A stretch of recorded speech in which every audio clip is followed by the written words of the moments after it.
I've never built a mega base before, and for the past year, I've been feeling kind of left out. I've been seeing all these YouTubers doing crazy builds, and even my friends here on the IgnitorSMP have been doing them as well. So today we changed that. Last episode, I removed an ocean monument, and I TNT duped it all the way down here. And so today, we're going to be building our base here. This is going to be an absolutely crazy project, so let's just get started. Let's take things step by step. Let's start by designing this. So I hopped into a creative world with World Edit, and I started experimenting. So this goes here.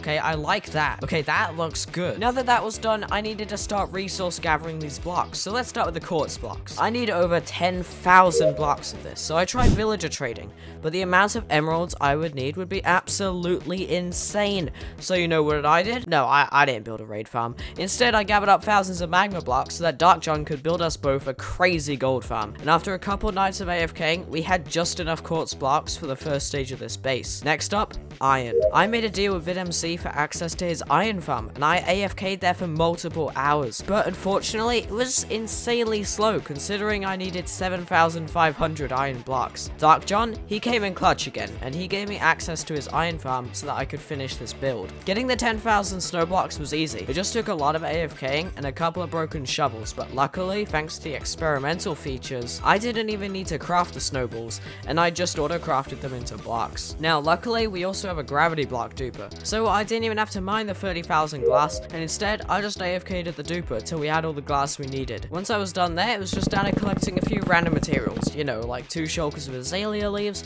2 shulkers of wool, and a whole bunch of other little things. So I went live here on YouTube, and I got the work done. And by work, I mean placing grass. Just placing this grass took me over an hour and a half, and even more when you include all the custom trees. These custom trees really bring it all together, so much so that I wonder what the entire base would look like.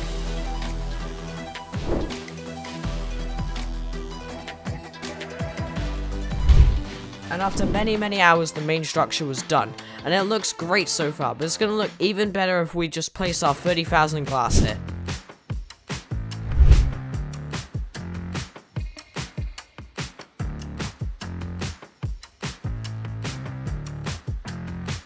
But let's go back to the creative world and plan something to put here, because this little monument I had planned doesn't give it a good enough sense of scale for me. Okay, it's been a few hours and I'm happy with this, so let's go ahead and spend some diamonds in the shops, and then let's build this thing.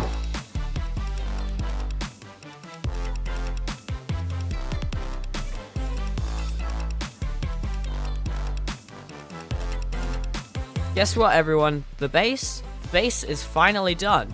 And wow!